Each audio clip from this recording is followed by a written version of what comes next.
Hello, everyone. Welcome to the webinar, The Crisis of Democracy in Interwar Poland, the obstacles to the establishment of a democratic and pluralistic Polish state, presented by Professor Antony Polonsky.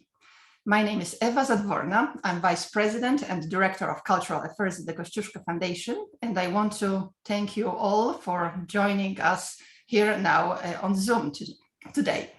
This lecture is part of the Studying Poland Today webinar series presented jointly by the Kościuszko Foundation and the Project on Poland Past and Present, the most recent initiative started by Professor Norman Davies. The purpose of the series, as well as the project, is to promote knowledge about Poland and to elevate the Polish studies in the universities in the English-speaking world. And about 2 months ago, in this series' previous episode, Dr. Stanley Bill of Cambridge University talked about Adam Mickiewicz and how significant his poetry was in preserving the Polish national identity in the 19th century, which is the post-partition era in Poland's history. Frédéric Chopin, who shared the same fate as Mickiewicz and who found himself in self-imposed exile in Paris in 1830s following the failed November uprising. So while in exile, he created music that continues to be admired and cherished around the world today. Maria Skłodowska-Curie, the first woman ever to receive the Nobel Prize, named the first chemical element she discovered polonium, after her native country. On November 11, 1918, the dream of freedom for Poland, shared by these three geniuses of Poland, the dream shared by all other Poles living both on the territory of partitioned Poland or in exile, finally materialized. After 123 years of non-existence on the political map of Europe, after 3 heroic but unsuccessful uprisings and other rebellions, after decades of widespread suffering of Polish people caused by the harsh political repressions, which included massive deportations to Siberia, and at last, after over a century-long combined efforts of Polish intellectuals, writers, artists, and political activists, Poland regained its independence and returned to the political map of Europe. What happens next, and what happens in Poland's political scene specifically, is the subject of today's lecture. And it is my big pleasure to introduce our distinguished speaker, Professor Antony Polonsky, Emeritus Professor of Holocaust Studies at Brandeis University and Chief Historian of the Global Educational Outreach Program of the Museum of the History of Polish Jews in Warsaw, Poland. Until 1991, he was a professor of international history at the London School of Economics and Political Science. Professor Polonsky holds honorary doctorates from the University of Warsaw and the Jagiellonian University, and among the many other honors and distinctions he received, there is also the Officer's Cross of the Order of Merit of Polonia Restituta and the Officer's Cross of the Order of Merit of Independent Lithuania. It would take over an hour to read the titles of all the books Professor Polonsky is the author or co-author of, or the titles of publications he edited. However, for the purpose of these introductory remarks, it's worth mentioning some of his works which treat on the issue that is the subject of today's lecture. And among these publications are Politics in Independent Poland, The Crisis of Constitutional Government, The Little Dictators, A History of Eastern Europe since 1918, A History of Poland, or The History of Poland since 1863. Professor Polonsky, welcome, and thank you very much for agreeing to be part of our webinar series and for giving this lecture to our audience. It's an honor to have you here on our Zoom platform. And now this virtual podium is yours. Thank you very much. Well, thank you very much for this very kind introduction, and I'm also glad that you set the subject in its context. I should like to thank the Kościuszko Foundation and the Polish Studies Foundation for organizing this lecture series and for inviting me to participate in it. The Kościuszko Foundation is well known and has established a unique place for itself both in promoting closer ties between Poland and the United States through educational, scientific, and cultural exchanges, above all through the fellowships and grants to graduate students, scholars, scientists, and professionals and artists that it organizes, as well as in promoting Polish culture in America. The Polish Studies Foundation is less well known. It was recently initiated by Norman Davies, and through the project which Dr. Zawrona has mentioned, the project on Poland past and present, it aims to strengthen all forms of knowledge about Poland in the English-speaking world. Based in Britain, it hopes to build bridges both with like-minded people in Poland and, as demonstrated by the present series of lectures, with institutions like the Kościuszko Foundation. It greatly values the role of Polonia, and I assume that most of the people in this audience are part of Polonia, but it also sees the need for extending awareness of Poland to academic communities in general and to the public at large. And to this end, it seeks to cooperate with organizations that promote the study of other nations and groups with an interest in the Polish-centered region, such as Germans, Ukrainians, Jews, Scandinavians, and others, thereby ensuring that Polish studies become an outgoing as opposed to an introverted subject. It's a very important organization, and I very much hope that particularly people in the United Kingdom, but also in the United States, will give it their support. So let me now come to my subject today. The re-emergence of the Polish state after 130 years of foreign rule was the most obvious example of the triumph of the principle of nationality in the post-First World War settlement. The new state, with a population of nearly 30 million, was the largest and most powerful in East Central Europe, and the feeling was widespread that the shedding of foreign rule would make it possible quickly to dispel Polish backwardness and would soon enable Poland to take her place as a highly developed European country.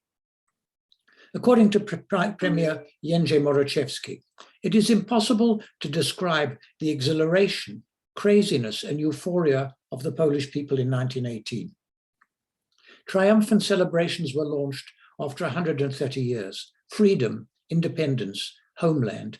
Everyone wanted to wipe their memories clean and to leave behind forever the nightmare of the partition of Poland, the snow of Siberia, and the drama of uprisings and war trenches.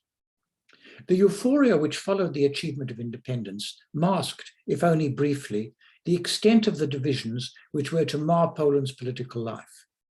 For the country's partition before 1914, between the three great dynastic empires of Eastern Europe, Russia, Germany, and Austria-Hungary, had created political groupings which differed not only in ideology, but also in their view of how the Polish cause could best be advanced and which of the partitioning powers should be sought as an ally. The National Democrats, led by Roman Dmowski, a man of great political intelligence but lacking any real warmth, had been the pro-Russian party. They argued that Germany was Poland's main enemy. Prussia had played the principal role in the partition of Poland, and the territories that she had gained, unlike those acquired by Austria and Russia, were held to be indispensable to her national existence. Germany, moreover, was bound to oppose the recreation of a Polish state, since it would call into question her hold on the Polish lands. In Dmowski's words, Prussia grew up from the fall of Poland. The revival of Poland would be a brake on German eastward expansion and would undermine the role which Prussia plays in the German Reich. He believed that the German desire for dominance in East Central Europe would inevitably lead to a clash with Russia, and the National Democrats thus hoped to achieve a compromise with the Tsarist state on an anti-German basis. Before the First World War, the National Democrats had had little success in obtaining concessions from the authorities, although they'd made some headway in convincing Russian public opinion and some officials that Polish aspirations were not necessarily hostile to the interests of the Russian state. But by 1914, they had become the strongest political force both in the Congress Kingdom and in Prussian Poland. Already before the outbreak of war, a secret National Democratic Congress, attended by delegates from all parts of Poland, had decided that in the event of war, the party would support the Entente powers. Thus, in August 1914, the party enthusiastically accepted the manifesto to the Poles issued by the Grand Duke Nicholas of the Tsarist Empire, which promised the Poles national unification under the scepter of the Romanovs. In November, a pro-Entente Polish National Committee was established, which recruited Polish units to fight beside the Russian forces. Yet again, little was achieved, and the self-government promised to the Congress Kingdom had still not been granted when the Russians were forced to withdraw. The situation changed somewhat after the February Revolution. The provisional government of Prince Lvov issued a manifesto on 30th of March 1917, promising to set up a Polish state composed of the Congress Kingdom, Galicia, and Prussian Poland, linked to Russia in a military union. However, it was clear that Russia was by now a less significant part of the Allied coalition, and in August 1917, the Polish National Committee moved to Western Europe, where its main office in Paris was headed by Dmowski himself. During 1918, the Allies committed themselves to the establishment of a Polish state, and in November recognized the Polish National Committee as the future government. This new state, in national democratic eyes, was to be unitary and national, closely linked with France, which would serve as a barrier to the revival of the German Drang nach Osten. The National Democrats' main political opponent was Józef Pilsudski, a man of commanding presence, a fine speaker, and a person who embodied the Poles' image of themselves as reckless patriots who would sacrifice all for the sake of their beloved country. The noble socialist, as the National Democrats' leader mockingly called him, was almost the exact opposite of Dmowski, who was unemotional and petty bourgeois in his origins. Born on a large estate near Vilna, Pilsudski was in many ways the direct descendant of the romantic Polish revolutionaries of the 19th century, whomever was already referred to. Whereas Dmowski had seen the national uprising of 1863 as criminal folly, to Pilsudski it was a glorious and heroic event. He had first become active in politics in one of the later offshoots of the Russian terrorist organization Narodnaya Volya. Sentenced in 1887 to 5 years in Siberia for his involvement in a plot against the life of Alexander III, the same plot for which Lenin's elder brother was executed, he quickly came to the conclusion that Tsarist Russia, which he described as that Asiatic monster covered with European veneer, was Poland's main enemy, and that he'd overestimated the strength and significance of the Russian revolutionary movement. What was now needed was a new uprising on the lines of 1863, in which the Poles, along with the other oppressed nationalities of Russia, would destroy the Tsarist state. On his return to Poland, he assumed a leading role in the Polish Socialist Party, the PPS, which, unlike its rival, the Social Democracy of the Congress Kingdom of Lithuania, led by Rosa Luxemburg, had argued that national liberation was as important a goal as social revolution. Pilsudski's socialism was never very deep, however, and was above all the reflection of his belief that now that both the landowners and the bourgeoisie under the National Democratic leadership had decided on collaboration with the Russians, only the industrial working class was interested in national liberation. During the Russo-Japanese War, he tried unsuccessfully to persuade the Japanese to sponsor a rising in Poland. In both the 1905 revolution, he took control of the fighting organization of the PPS and led a series of terrorist attacks on Russian government outposts. His devotion to terrorism and his belief in the precedence of national liberation over social revolution led to a split within the PPS. And though it culminated in an attack on the railway station at Bezdany, north of Vilna, in September 1908, it did not spark off the hoped-for national uprising. Pilsudski himself was increasingly dissatisfied with the results of terrorism and became more and more convinced that only war between the partitioning powers, which by now seemed increasingly likely, would change Poland's position. But he saw that if Polish desires were to be given any consideration, a Polish military force capable of playing an independent role in such a conflict would have to be created. Already in June 1908, he had participated in the formation of the League of Active Struggle to organize and train military units. Soon afterwards, he moved to Galicia, where political conditions were least restrictive and where the Austrian government was not unsympathetic to his anti-Russian aims. By 1914, in spite of some internal disputes, he was able to put nearly 7,000 Polish legionaries into the field. On the outbreak of war, Pilsudski again attempted to foment a national uprising in Russian Poland. On 6 August 1914, he crossed the Austro-Russian border near Krakow with his troops, hoping in this way to gain a certain freedom of maneuver in relation to the Central Powers, whom he had not consulted before acting. His plans failed utterly. The Poles in the Congress Kingdom, for the most part sympathetic to the National Democrats and even to the Russian war effort, greeted his troops with a mixture of hostility and indifference. And he was thus faced with the alternative of disbanding his legion or cooperating with the Austrian government. He decided to cooperate and grew still firmer in his resolve when the Central Powers' successful offensive in the summer of 1915 led to the Russian evacuation of the Congress Kingdom. He was probably sincere when he wrote in August 1915, "The political aim of the war was and is the incorporation of Galicia and the Congress Kingdom into the framework of the Austro-Hungarian monarchy. I do not believe that it is possible to obtain better conditions for Poland in this war." He remained true to his policy of turning to Austria until mid-1916, when the increasing weakness of Austria and the hostility of the Austrians, the Germans and the Austrian army to the Austro-Polish solution became evident. Already in August 1916, Bethmann Hollweg, the German chancellor, had forced the Austrians to agree to the setting up of, in quotation marks, an independent Polish state. Pilsudski now became convinced that a satisfactory resolution of the Polish question, again in quotation marks, depended on an agreement with Germany. When the Germans established a rump Polish state on 5th November 1916, he supported their action.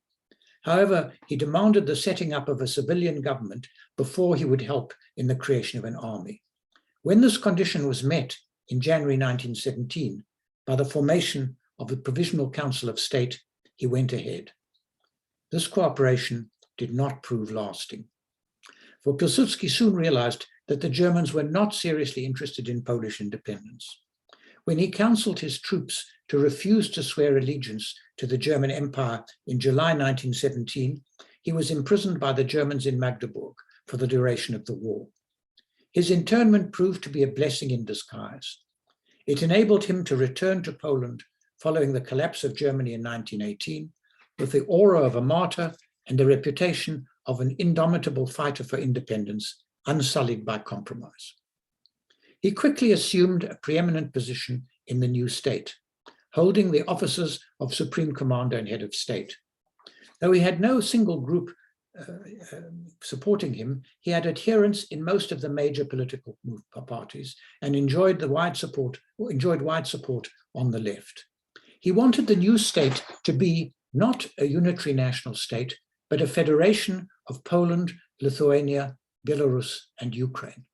The Poles were to hold the dominant position in this federation, but the rights of the other nations were to be recognized and respected. Only a powerful state of this type could maintain its independence against Germany and Russia. As he asked rhetorically, was Poland to be a state equal to the great world powers or a small state in need of the protection of the mighty?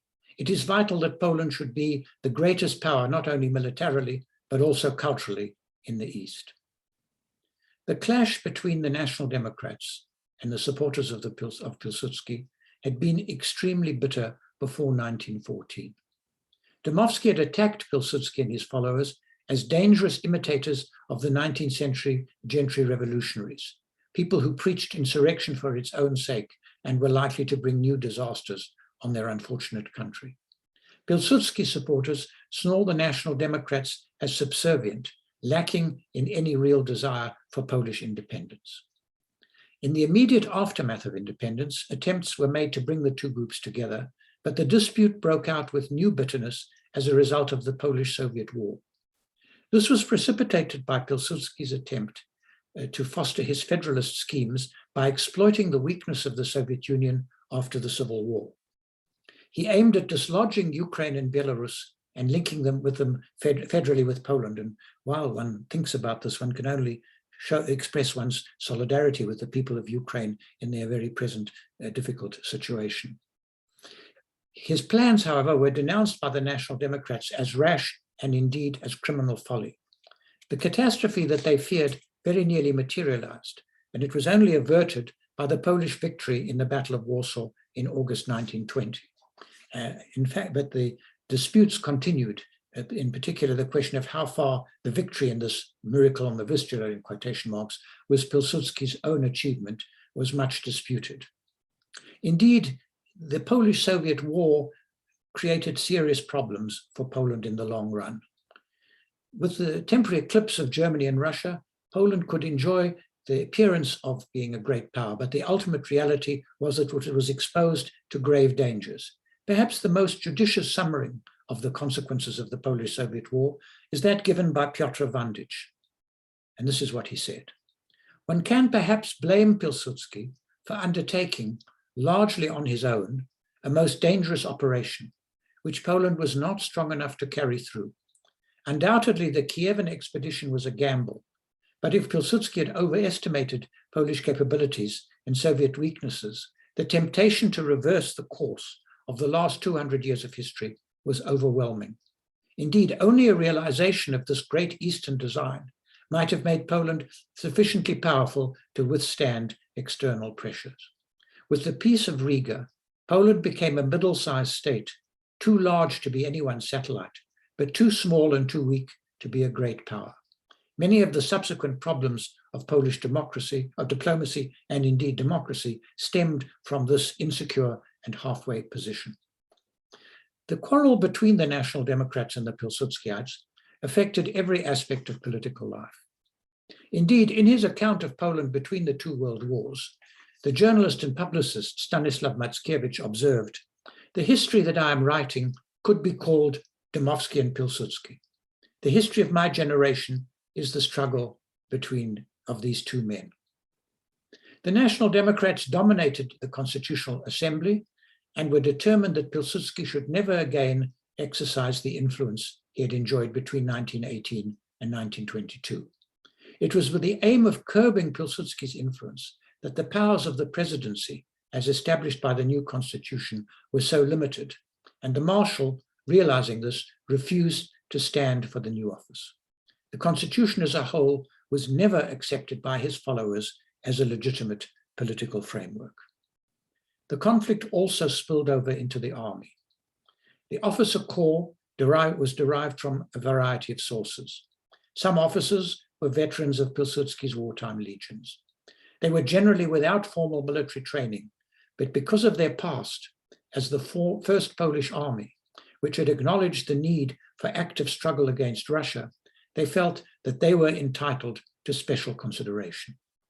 They were continually at odds with the officers who had formerly served with the Austrian Imperial Army, whom they reproached for their long civility to the Austrians, as well as with the officers from the Tsarist army and the Polish corps of General Józef Haller, which had gone over to the Allies from the Austrian side in protest against the Treaty of Brest-Litovsk.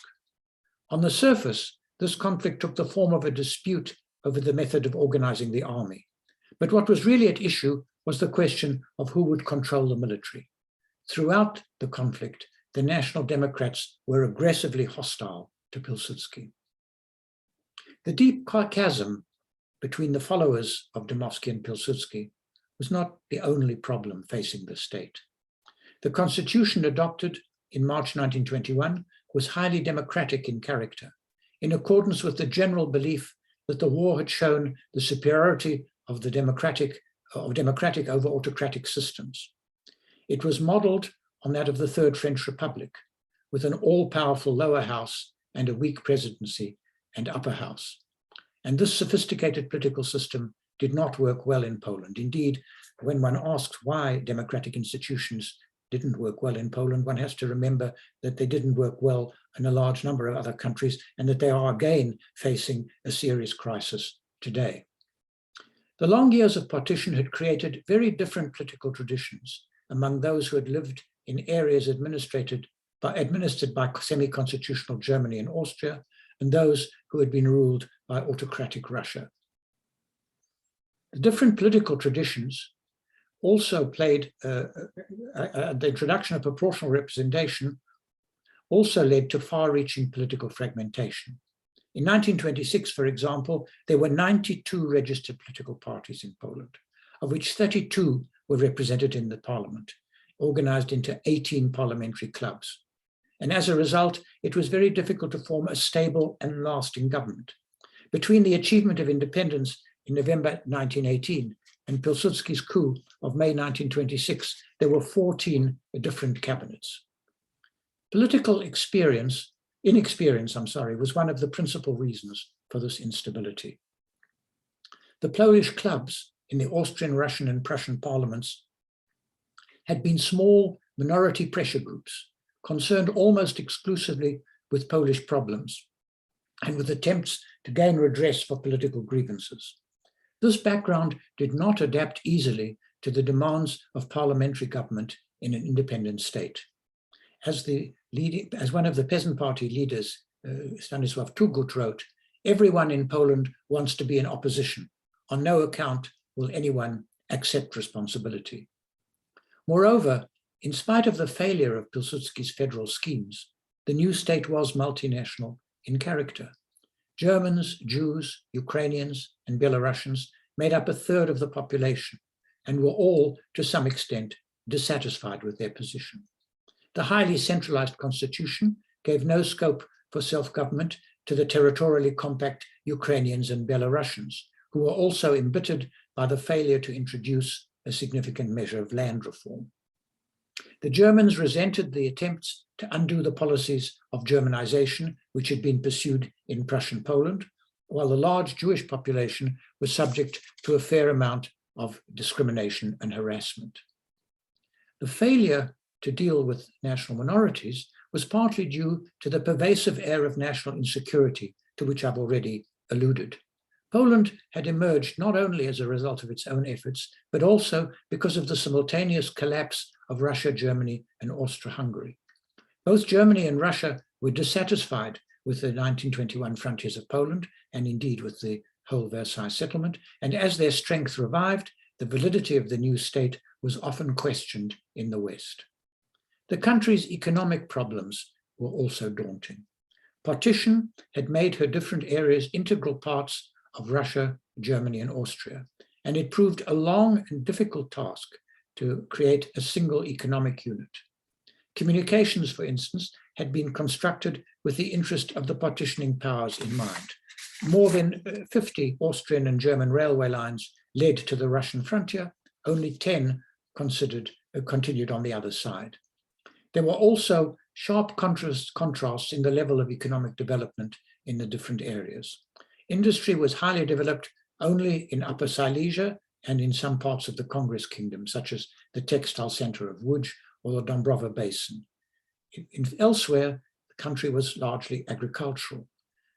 In 1918, 74% of the population still gained its living on the land.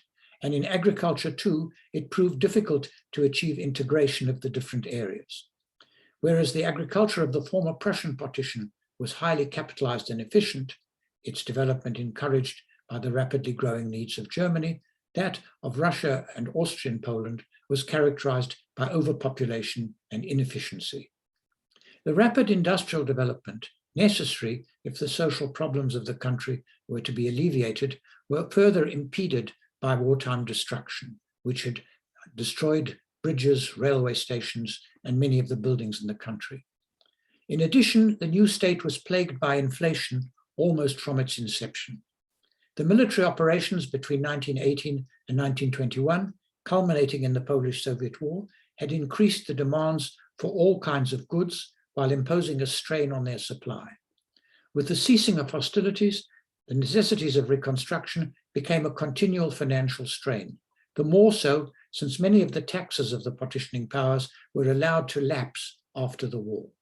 Finally, the euphoria created by independence, the feeling that everything must now improve, increased the already difficult problem of exercising some control over wages and prices. Whereas in December 1918, the exchange rate for the Polish mark was 9.8 to the dollar. By the end of 1922, it had reached 17,808. In 1923, the inflation assumed gigantic proportions. By the end of November 1923, $1 was worth 2.5 million marks. The effects of this, people took salaries home in wheelbarrows. The effects of this inflation on the political situation were catastrophic. As the members of the intelligentsia saw their savings wiped out, their political attitudes grew more and more extreme. Confidence in the parliamentary system was undermined, and the temptation to adopt extra-parliamentary solutions grew stronger both on the right and on the left. Given these conditions, it is not surprising that the democratic constitution functioned badly. The internal history of the Republic between March 1921, when the constitution was introduced, and May 1926 were extremely stormy, and civil war seemed near on a number of occasions. The first of these followed immediately the elections called for by the new constitution, which were held in November 1922. No political group obtained a clear majority, although the National Democrats and their allies emerged as the strongest single bloc. A crisis arose over the election of the presidency.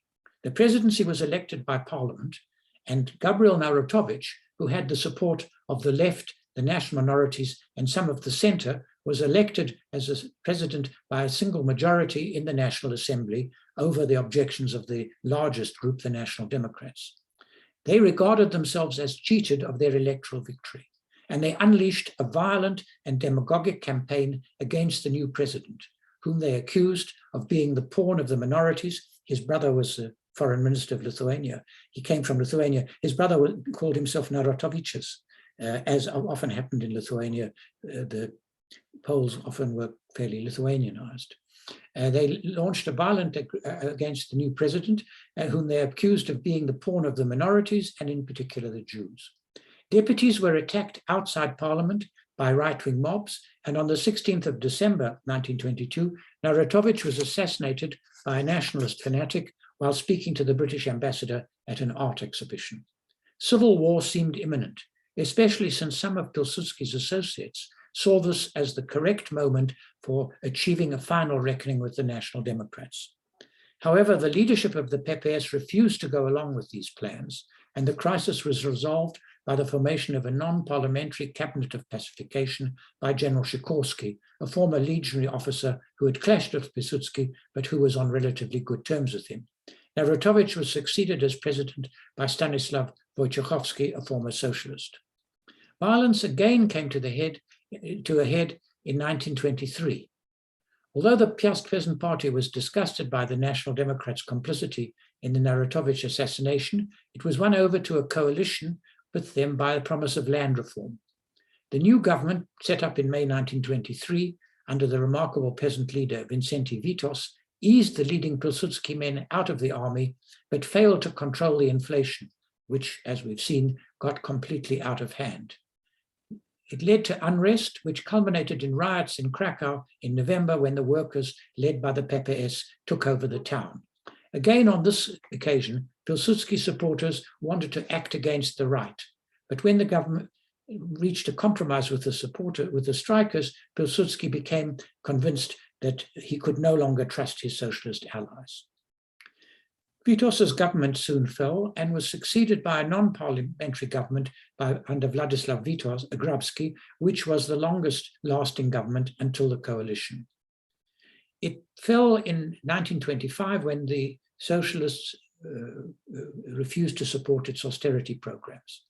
A new government was set up under Count Skrzynski, and it included all the parties from the National Democrats to the PPS. It attempted to conciliate Pilsudski by allowing his followers to return to positions in the army. But it had to pursue policies of deflation, which led to the socialists withdrawing. It now proved extremely difficult to form a new government.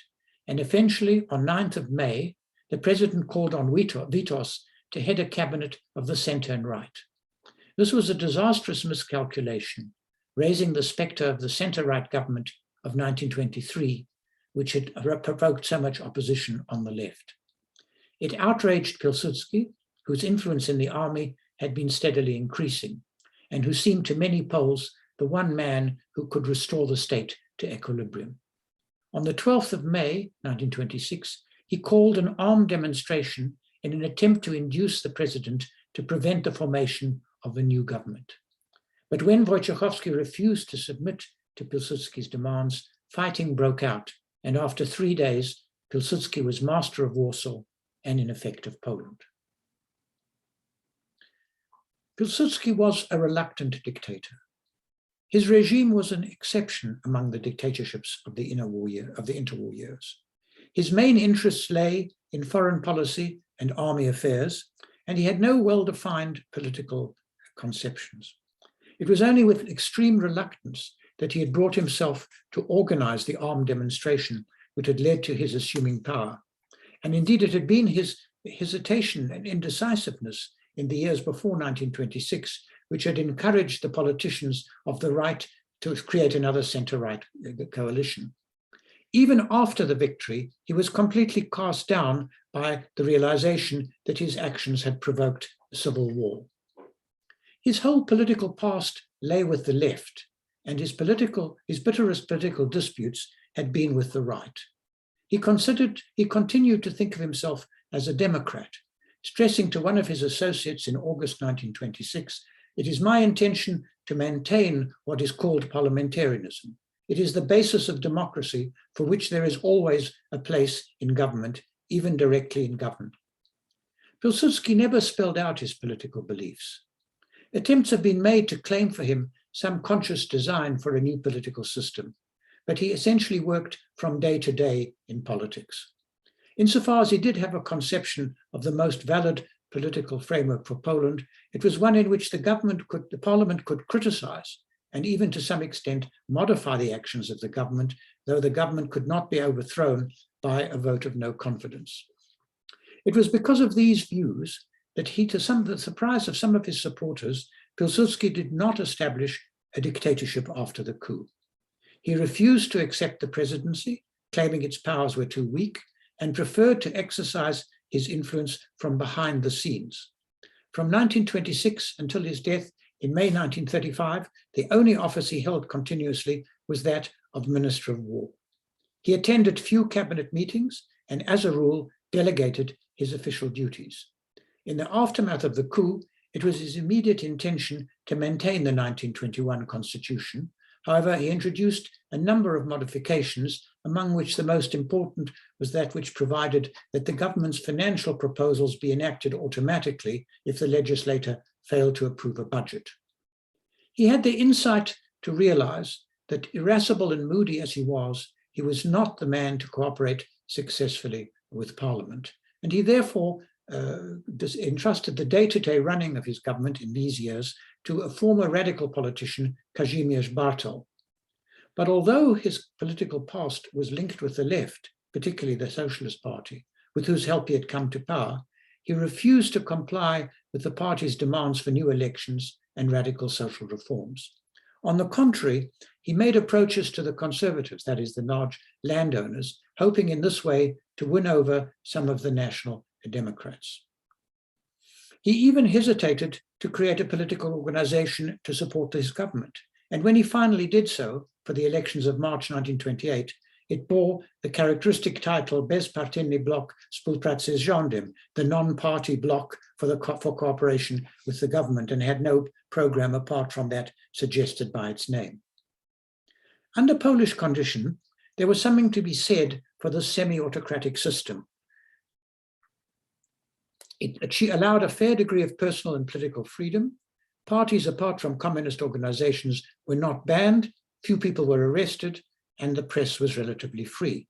At the same time, it provided a strong government with continuity of policy, which made possible more concerted action in foreign policy, economic policy, and relation to the minorities. And indeed, in its early years, it did enjoy some successes. The economic situation improved considerably. In foreign policy, some successful attempts were made to bring about a relaxation of Poland's relations with Germany, and the situation of the minorities, in particular the Jews and some Ukrainians, certainly improved. Nevertheless, in the long run, the Pilsudski system proved scarcely more successful than its predecessors in achieving stability. Although Pilsudski had come to power with the support of the parties of the left, he came increasingly into conflict with them. At the root of this clash lay the desire of the left to exercise more influence over government policy. And when at length its leaders, after repeated rebuffs, came to the conclusion that Pilsudski was no longer on their side, they began to call more and more insistently for the return for the democratic system. And this conflict came to a head following the elections of March 1928.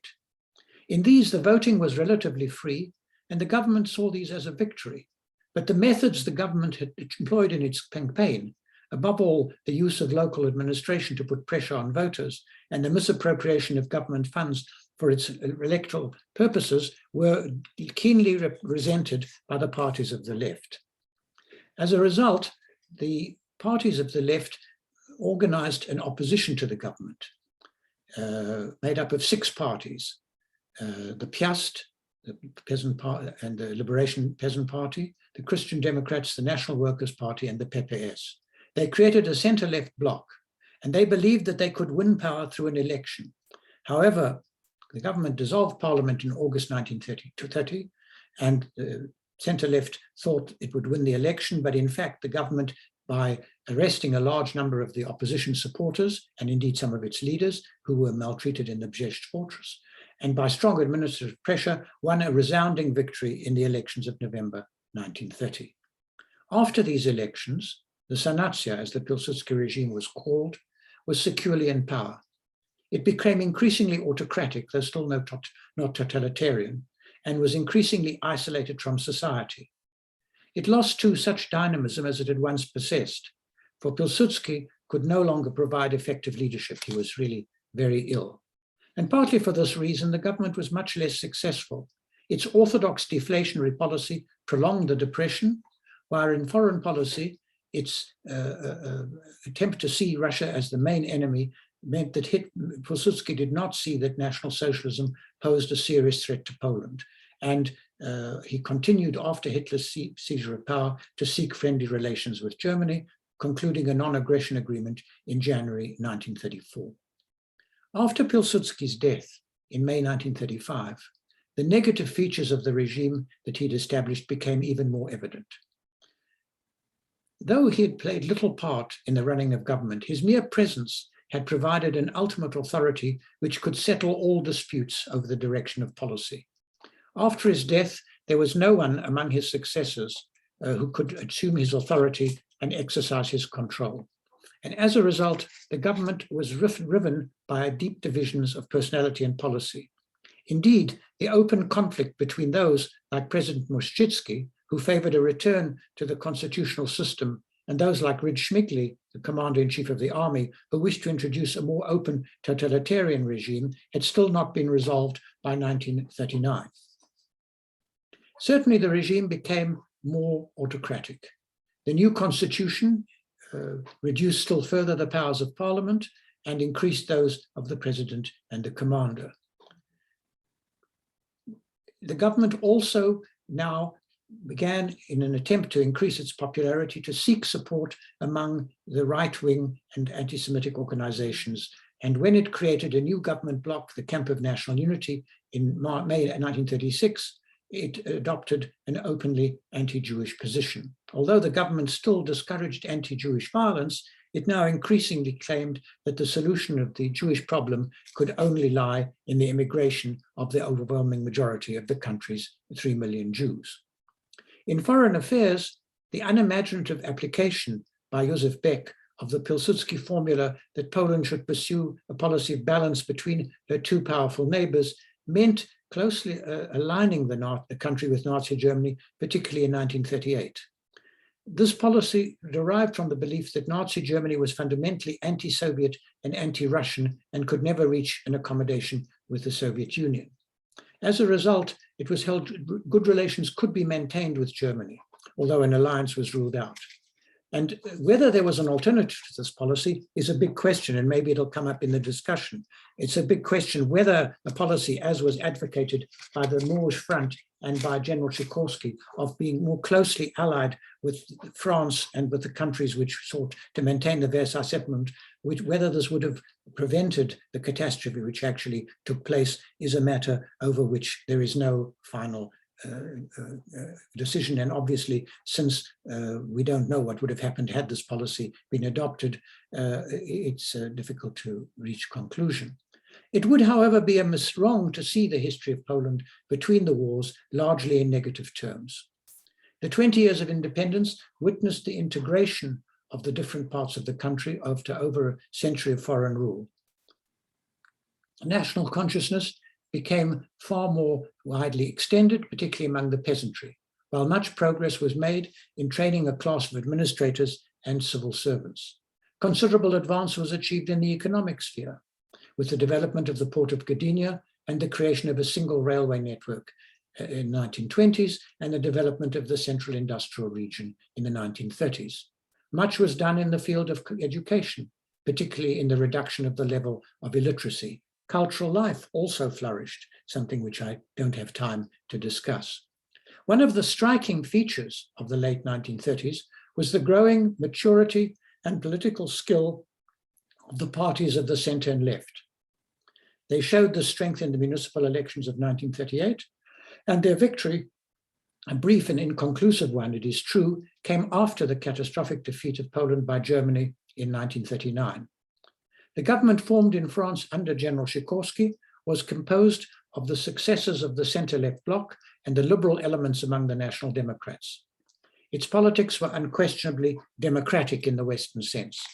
On this government fell the heavy task of continuing the war with Germany and defending the Polish cause. But its establishment did not end the political conflicts among the émigrés, which became particularly bitter after the death of Sikorski in July 1943.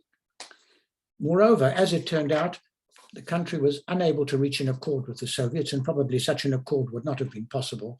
And so Poland fell within the Soviet sphere of influence after 1945, and the Poles were not given in the immediate post-war period a second chance to see if they could make democracy work. This chance came, of course, in 1989. And let me just say in conclusion, or ask in conclusion, how much of the political traditions of the Second Polish Republic have been revived in the Third? It's been argued that since the emergence of modern Polish politics in the 1890s, the main political division in the country has been between an outward-looking, pluralistic and European orientation, which has accepted the multi-ethnic and multi-confessional character of the Polish lands, and a narrower, Polish-centered Catholic orientation. It's tempting to link the split with the political divisions of the Second Republic and to see it perpetuated in the Third. But this fails to take into account, in particular, the success of the Prawo i Sprawiedliwość party in making itself not only the heir of the National Democrats, but also of the insurrectionary inheritance associated with the Pilsudskiites. This is linked to what the historian Andrzej Paczkowski has described as, quote, the emergence and concretization, also in political life, of competing positions in the sphere of memory and in relation to the national past. This split reflects the emergence of different visions of society. One is centered on the nation and the community which it creates, which is seen as primordial, transcending the transient individuals of which it is made up. It strongly supports patriotism and sees its opponents as having succumbed to the lures of cosmopolitanism. It particularly values the concept of the Polish struggle for your freedom and ours, with its determination to continue this fight against seeming invincible enemies, which it sees as a major factor in the survival of Poland as a nation. The other view sees society as made up of different and often competing groups, in which understandings of the past may differ, and in which reckonings with the negative aspects of national history are necessary for building a pluralistic, outward-looking, and tolerant polity. It sees the nation as something which emerged in particular circumstances and whose identity can change over time. It draws on the criticism of the romantic, heroic view of the Polish past that was provoked by the catastrophic failure of the 1830 and 1863 uprisings, and it rejects the view of Poland as the hero and martyr of the nations. The danger with this point of view is that it can seem unpatriotic, and it was the success of the Prawo i Sprawiedliwość party in making the first view of the past its own and in tarring its opponents with the more self-critical view and as being unpatriotic, which accounts for its central role in Polish politics today. This is linked with two other aspects of the political traditions of the Second Polish Republic. The first is the weakness in the interwar years of political liberalism. This is, of course, a general problem in Central Europe, and it could be one of the problems which faces democratic societies everywhere. This weakness seemed to have been made good in the early 21st century with the emergence of the Platforma Obywatelska. However, developments since 2015 and the weaknesses and failures of the Platforma have called its success into question, and it certainly does not seem to have established itself outside the major urban centers, and has become identified with those who have had the skills to profit from the transition to a market economy rather than those who lost in this transition. Secondly, the social democratic tradition of the Second Polish Republic does not seem to have been able to find a proper place for itself in the Poland of the 21st century. This is, I suppose, partly the result of the success in which its opponents have succeeded the success of its opponents in holding the democratic socialism responsible for the failures of communism or real socialism in the 40 years it was in power. Certainly, the strength of populism in Poland today is linked with the weakness of a democratic alternative on the left. Again, this is a general European problem, the decline of social democracy. The rise of populism, I think, has a number of roots. It's a reaction against the Reagan and Thatcher era of marketization and globalization. In East Central Europe, it's identified with a distaste for those who have profited from the introduction of market reforms after the collapse of communism in the area. And it's linked with identity politics. It's everywhere a reaction against the liberal elites who are perceived as lacking in patriotism among their opponents, and in the case of Poland, as having come to power by a unsavory compromise with the discredited former communists.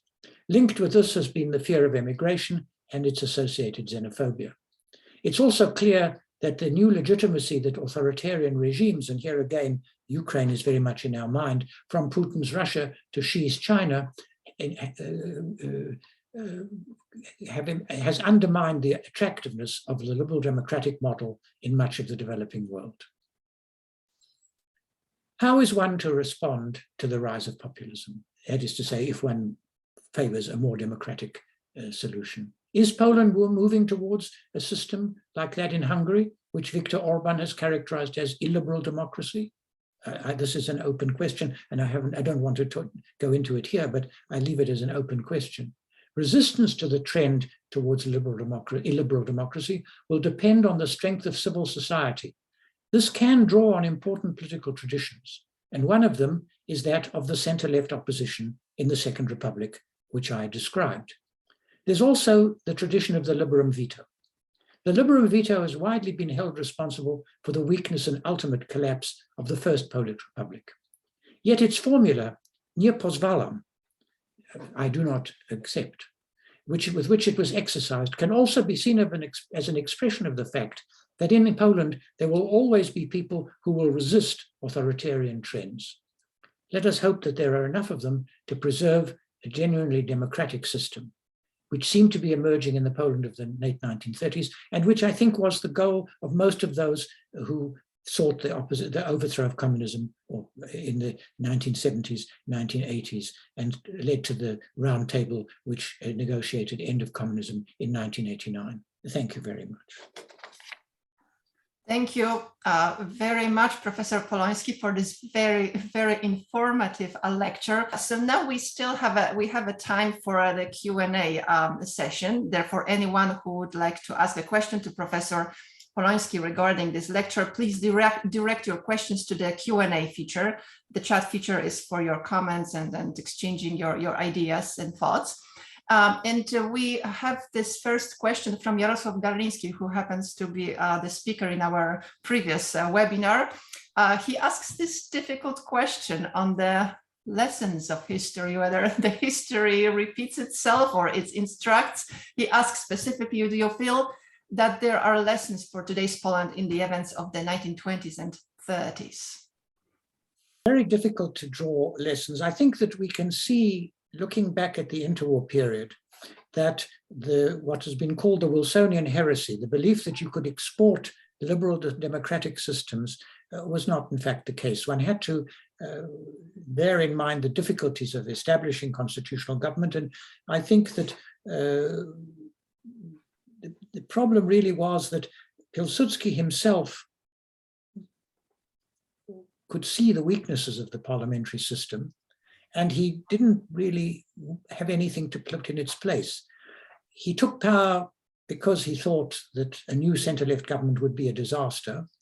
I don't know if it would have been, but in his first years, things went relatively well. But the impact of the Great Depression and his growing weakness meant that his regime increasingly became out of touch with the population as a whole and increasing authoritarian. However, there was, after Pilsudski's death, an attempt initially to move towards a more authoritarian regime, but this ran into difficulties. And as it became obvious that the Nazi Germany was really a threat to Poland, calls for a different foreign policy from that being pursued by Beck and a return to a more constitutional system came to the fore.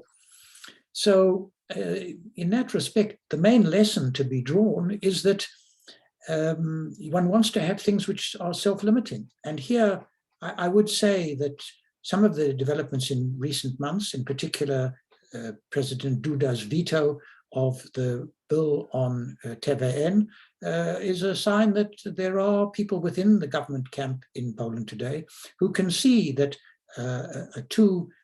that moving too rapidly away from the democratic system and from Poland's alliances, particularly with the United States, are dangerous.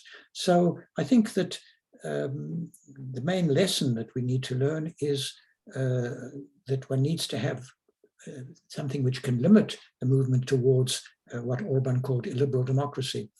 The greater problem is that I think that since 2014-15, generally, we have seen a move away from constitutional norms, increase in populist sentiments. And the question is, how can we resist these? And I mean, the problem is as great in the United States, or perhaps greater in the United States, as it is in Poland. I don't think we have an easy answer. And a lot will depend, I suppose, on the extent to which Putin's attempt to overthrow the system of security in Europe is successful. Thank you. Stephen Skoczylas asks, what influence did the church in Poland have during the interwar years? There was no separation between church and state, and the church was very influential. And for the most part, during the communist period, there was a division between the so-called closed church and the open church. But in the interwar period, those people within the church who favored a compromise with democracy, movement away from hostility to the Jews, support for the National Democrats, were relatively few in number. So the church was important, but the church was realistic, and there was an extent to beyond which it didn't go into opposition to the Pilsudski government. Pilsudski, of course, was not in good favor with the church. He was divorced and married a second time, and that, of course, created a problem in the eyes of the church. But I think that, again, to see the church as a monolith is a mistake.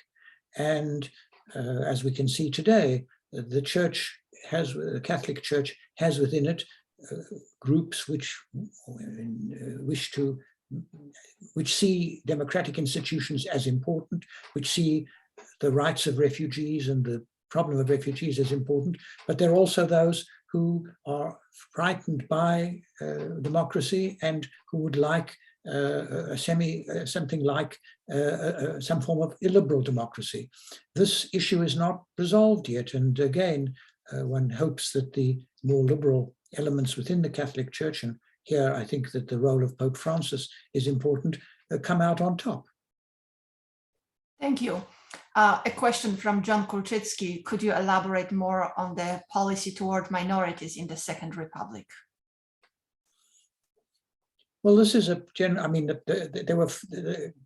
we need to distinguish between the territorial minorities, that is those minorities which were compact territorially, the Belarusians and the Ukrainians, and the non-territorial minorities, that is the Jews and the Germans, who are in a very different situation. Let me deal first with the territorial minorities.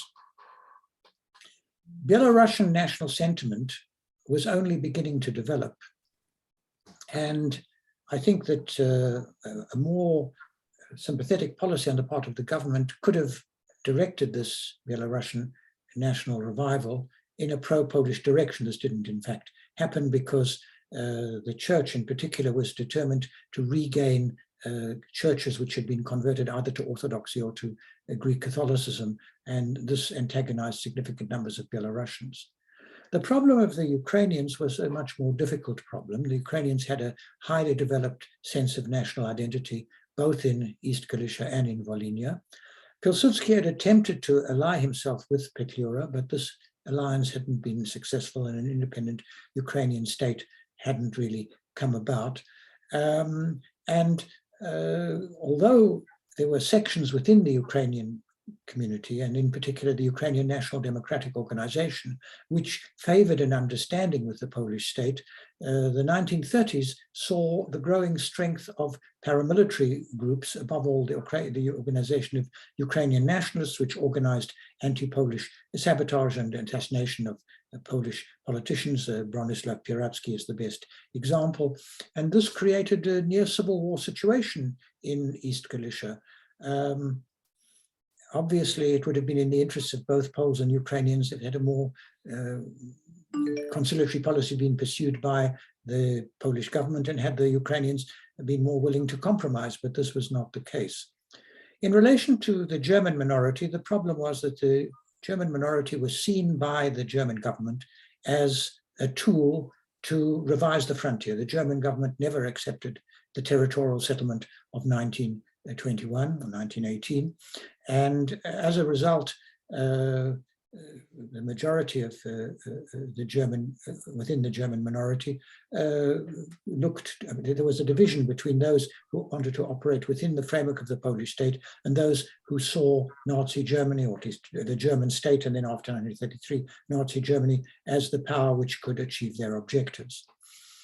As regards the Jews, the two main groupings within the Jewish community in the 1920s were the Zionists in the Kingdom of Poland and the Zionists in Galicia. And they differed not over the establishment of a Jewish state in Palestine or Jewish immigration to Palestine, which was indeed encouraged by the Polish authorities, but over their approach to the Polish state. The Zionists in the Kingdom of Poland, an area where ethnic conflict had been fairly acute before the First World War, headed by Yitzhak Greenbaum, believed that the Jews would only find a satisfactory situation in Poland once Poland had been transformed from a national state into a state of nationalities. In other words, in which the different national groups all enjoyed some degree of autonomy. This was always something of a pipe dream, particularly Jewish pipe dream, because it was never, there was a short period in which such an autonomous system existed in independent Ukraine after 1919, and it didn't last because independent Ukraine didn't last. And it also lasted for a brief period from 1918 to 1919 to 1923 in independent Lithuania, but it was incompatible with the concept of the national state. And it was opposed by this particular concept of Jewish national autonomy, was opposed by the Zionists of the Galicia. In Galicia, relations between Poles and Jews, and indeed between Poles and Ukrainians, had been more harmonious before the First World War. And the Galician Zionists, led by a very redoubtable Austrian politician who made his first career in the Austrian parliament, the Reichsrat, Leon Reich, said, these issues of national autonomy are irrelevant. What we want are the rights which are conceded to us under the Polish constitution, which granted equality before the law and certain rights to national minorities, and the rights which have been guaranteed by the treaty between Poland and the Allied and Associated Powers, the so-called National Minorities Treaty. They negotiated with the government, the non-parliamentary government of Władysław Grabski, and they achieved some success. There was an agreement, the so-called Ugoda, and this policy was pursued by Pilsudski in his first years. And indeed, in 1928, the Jews were split, and most Jews voted for the BBWR, for the Polish, a significant majority, a significant part of the Jews voted for him. And Jews remained, or believed that Pilsudski was their main protector until 1935. And Jews mourned the death of Marshal Pilsudski very deeply, as did most Poles. The situation deteriorated after 1935 because a section of the government saw the adoption of the anti-Semitic policies of the Polish right, in particular of the Obóz Narodowy Radykalny, the sort of basically fascist or semi-fascist group in which split after 1935, and one group which wished to reach an accommodation with the government that identified with the personality of Bronislaw Piasecki, who made a similar career under in People's Poland. And so after 1935, the government became increasingly hostile to the Jews. Ghetto benches, segregation was introduced in seating in universities, boycotts were encouraged of markets in small towns. But apart from a restriction on the amount of, on kosher slaughter, Jews could only, because traditionally Jews had sold under Jewish law, Jews can only consume the front part of the cow, not the back part, because it has various veins in it, and these were sold to non-Jews. So a situation was introduced where Jews could only sell meat slaughtered in the Jewish manner. 80% of butchers up till this stage were still Jews. This is the only significant anti-Jewish legislation which was introduced, but and we don't know, had the war not broken out in 1939, whether other legislation would have been introduced. But certainly the problem of the national minorities remained acute. There was a brief Polish-Jewish honeymoon after the repudiation of the Polish-German non-aggression treaty in early 1939. The Jews and the Poles were both, that is insofar as these are separate groups, which was not always the case. The Jews, like the Poles, were threatened by Nazi Germany, and Jews supported the campaign to raise money for the Air Force and enlisted in the army in significant numbers in 1939. Now, the question from Peter Woźniak, he wonders whether Józef Beck was more clear-sighted in his understanding of the danger of the National Socialism in Germany than was Pilsudski. Pilsudski died in May 1935, and the real aggressive nature of National Socialism only became apparent with the reoccupation of the Rhineland in March of 1936 and the rearmament which followed that.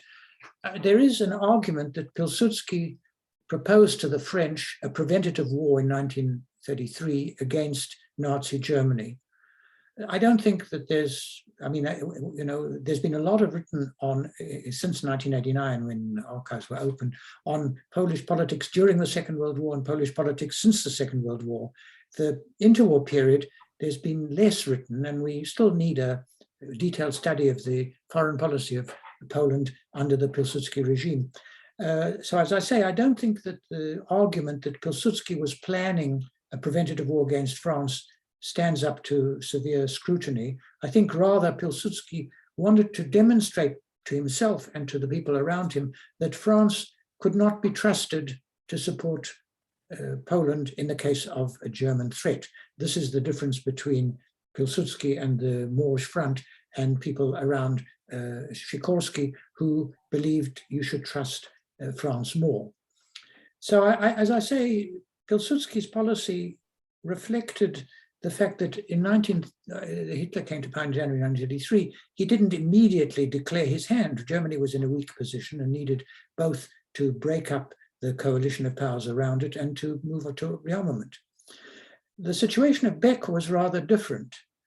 I think that by 1936, the aggressive nature of National Socialism and the danger which National Socialism posed to Poland was becoming increasingly apparent.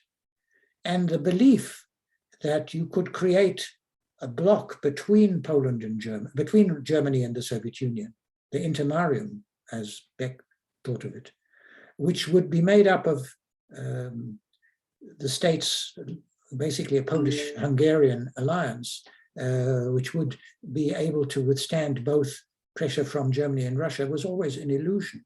And what it led to was Polish acceptance of the breakup of Czechoslovakia.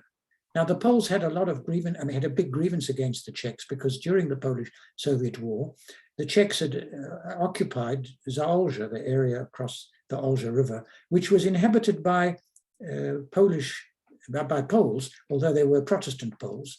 And this was an important industrial area, but the Czechs paid a heavy price for this, and Beck used the Munich crisis to regain the northern part of the Zaolzie region, but at the cost of participating in the partition of Czechoslovakia and making Poland look like some sort of, that Poland looked like it was aligned with Germany. I think, as I say, we were into what would have happened if, and I'm not against alternative histories, but they're always, it's interesting, it's what one of my German professors described as Kaffeehaus-Klatsch, stuff that people talk about when they're drinking too much coffee. I think that a firmer policy in 1938 against Germany would probably have brought greater benefits. The second question is, was there an option for the Poles to reach an accommodation with the Soviets in 1939?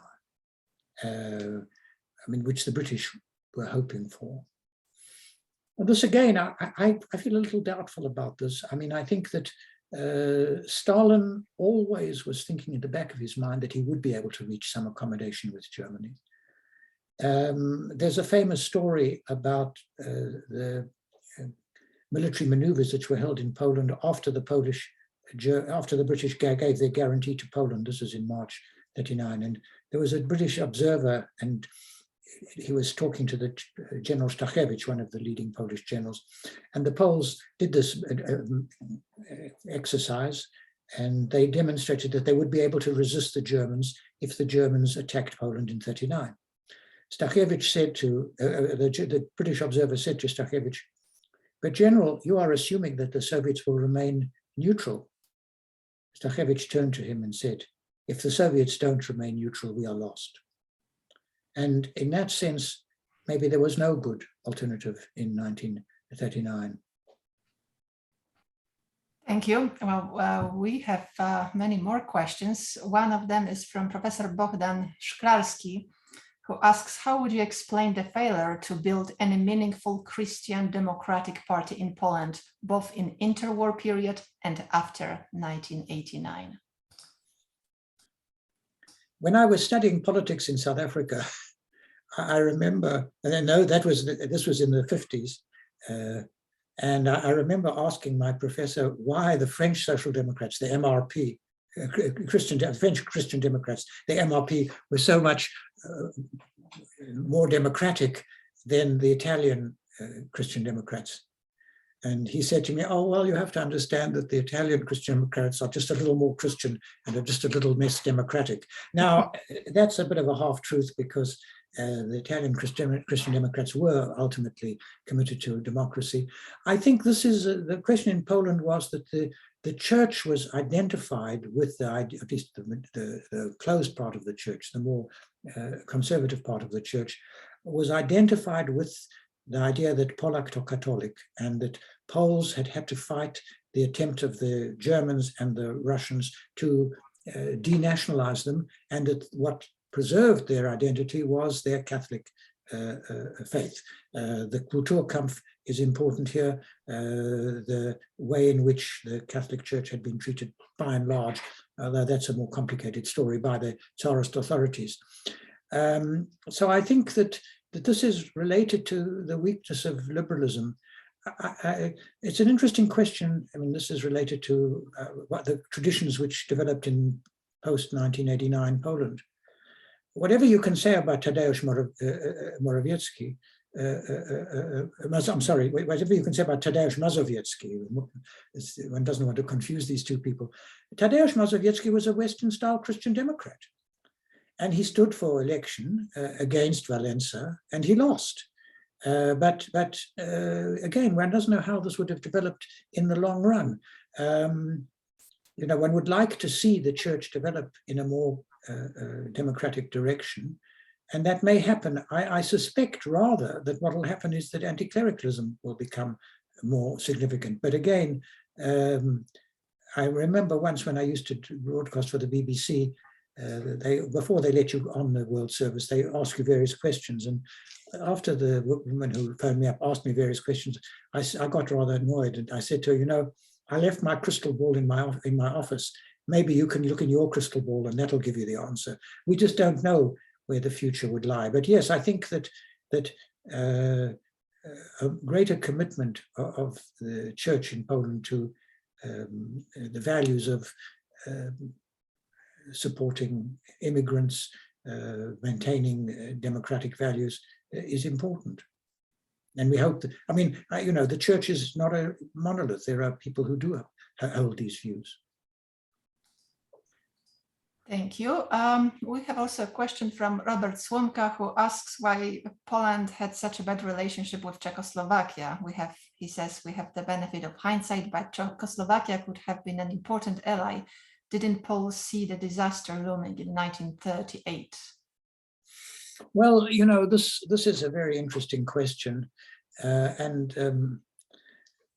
me start by saying that Czechoslovakia itself was not a successful experiment, or at least maybe it was a partially successful experiment, but there was a big difference between the Czechs' view of the world and the Slovaks' view of the world. And somebody I know in London said to me, the only true Czechoslovaks were Jews. They were the only people who really believed in the idea of Czechoslovakia. But the creation of Czechoslovakia was an accident which resulted above all from the breakup of the Habsburg monarchy.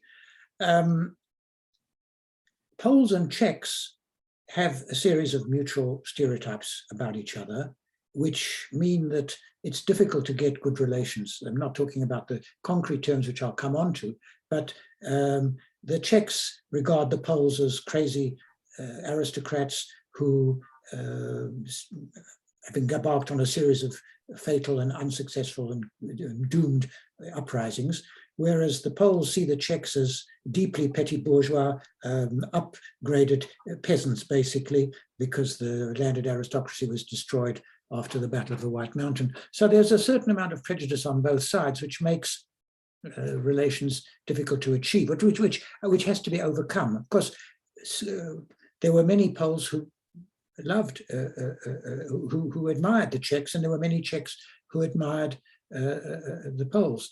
And the conflict, I think, resulted from a different view of Russia and a different view of France. The Czechs regarded their security as, above all, dependent on the French, and they always, you know, they had been very pro-Russian before the First World War. They regarded Bolshevism as a veneer, and that the true Russia would re-emerge and would always come to their support. The Poles had some suspicions about the commitments of the French, and this is true particularly of Beck, but it goes back earlier. And obviously, the Polish view of the Soviet Union was much more hostile. But obviously, the Poles and the Czechoslovaks were complementary. The Czechoslovaks had an armed industry. You know, in 1939, we had a tenth of the aircraft that the Germans had. If the Poles could have used Czech factories, Skoda, for instance, would have had as many tanks as the Germans and as many aircraft. The whole September campaign would have been different. But as the Russians say, if my grandmother had wheels, she would be a trolley. This was a lost opportunity. And of course, during the war, it was both Benesch and Sikorski were aware of this. And this is what lay behind the call for some sort of Czechoslovak or Czech Polish confederation, which ultimately was vetoed by the Soviets. Soviets wanted a sphere of influence to their west, and they wanted the countries to their west to be as weak as possible. Thank you. Your lecture inspired many questions in various fields, in various directions, and we have one question regarding, okay, let's speculate. So Dominik Lipnicki wonders how different or not would the events of September 1939 be had Pilsudski still been alive at that time? The problem, I mean, it depends which Pilsudski. Pilsudski died at the age of 67. He died of cancer of the liver. This is a fatal disease, and it's a very debilitating disease. He was very ill in the last years of his life. This is why he kept going to Madeira. And he had a very tough life. He'd been in exile in Siberia. He'd never had a stable situation. The Pilsudski of the 1920s, the Pilsudski of 1918, one would like to believe that he would have seen that Nazi Germany did pose a threat to Poland. And, you know, maybe in 1936, something could have been done. I think, you know, the question is, at what stage, what was the last stage at which Hitler could have been stopped without a war? That's a very difficult question to answer. You know, after the reoccupation of the Rhineland, Germany was in a position to divide its opponents and had huge power. To create an anti-Nazi coalition was going to be a very difficult one. I'll just quote here Alexander Cadogan, who was the permanent undersecretary, that is the permanent head of the British Foreign Office. Now, he kept a diary, and in the diary, he records the Battle of Britain. And he says at the end of the Battle of Britain, which I suppose is sometime in August or September of 1940, he said, "I am now for the first time convinced that we are not actually going to lose this war, but I cannot for the life of me see how we can win this war." You know, without the entry of the Soviet Union and the United States into the war, the coalition of Japan, Germany, and Italy couldn't be defeated. So I don't think that it would have made, I don't think Pilsudski, maybe in 1935 Pilsudski, a different Pilsudski, or 36, could have made a difference. But in 38 and 39, he probably couldn't have. Thank you. Looking for questions. There are still many questions, however, our time is up, but I would like to perhaps conclude by referring to a question by Katie Carr and Jan Heinosz. And Katie Carr says, how do you think that Poland could improve its PR in the West? So many people in the West have little idea about the incredible culture of Poles during the interwar Poland. Post-independence, Poland was erased from the map of Europe, you know, and the brutalism of Poles during the post-World War II, especially during the Cold War. And little is known about Ribbentrop-Molotov agreement. So the question is about basically improving PR and educating and spreading awareness about richness of Polish culture, which maybe I can answer. This webinar series might be of help in that regard. Oh, you took the words out of my mouth. The Kościuszko Foundation not only encourages the study of the Polish culture, and there are beautiful pictures all around your walls, but it also encourages the study of the Polish language. I think if we could, in Polish, as on the scale of difficulty, Polish is much easier than Chinese. I mean, I don't think it's that difficult as a language. I learned Polish from scratch. Thank you for that comparison. Yes, because I always refer so to I think that the Kościuszko Foundation, the Polish Studies Foundation, these are organizations which try and attempt to do this. Going to Poland, you know, I think what I would say is that it's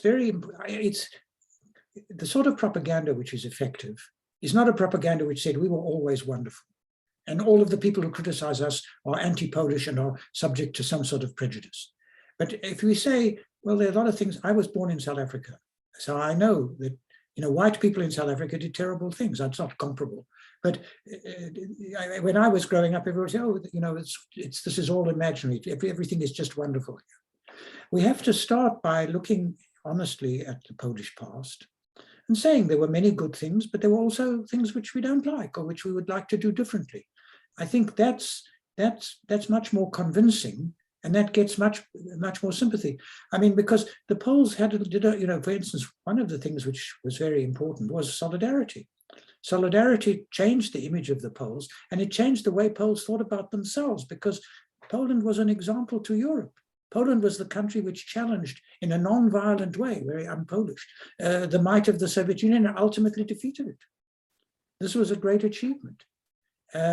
But it's important, you know, now the attack on Lech Walesa, which is of course partly justified. Walesa should have said, I made a mistake in 1970. I said yes when they put a lot of pressure on me because I had a wife and family, and I never did anything.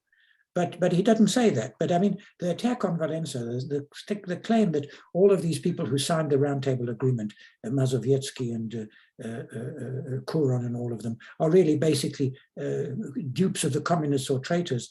This makes Poland look bad. This is maybe part of internal politics, but in terms of, you know, what it does to the image of Poland, it's terrible. Embarrassing. That this remark also answered the question and comments by Jan Hajnosz, which I would like to nonetheless bring here. He says that I was brought up with the standard view of Polish history as a continuing martyrdom delivered by its evil neighbors. Yes, big, powerful neighbors have been there. Yet it seems that much of misery in Polish history has been self-inflicted. Yet we, the Poles, seem to have very difficult time to discuss this in order to avoid self-harm in the future. How to begin to be able to talk about history rationally and less emotionally? Well, I think a great deal was done, both in the period the 1980s and certainly in the decade and a half between 1990 and 2015. It creates a certain reaction. I mean, you can see this in England, where people start criticizing the role of the British Empire, then you have a reaction. In the United States, where the very violent arguments about the legacy of slavery and the position of African Americans. But I think that we need to be able to recognize the past. But also, you know, in the 1980s and 90s, there were a series of attempted reconciliations, the Polish-Jewish reconciliation, Polish-German, Polish-Ukrainian, Polish-Lithuanian. All of these were successful. The one that we didn't pursue successfully was Polish-Russian. And whether it could have been pursued successfully, or whether something different, whether a different policy could have been pursued towards Russia after the collapse of communism, I don't know. But we clearly are not in a comfortable position now. I mean, we have somebody in Russia who basically hates the West, all of us, including Poles. And how do we deal with this? It's a very difficult situation. Professor Polonsky, thank you so very, very much for giving this wonderful, informative presentation and sharing your important insights with us and with our audience. Thank you everyone for joining us for today's webinar and for your great questions and comments. Thank you. It's wonderful to be here, and let's hope that the future is better. Thank you and goodbye. Thank you.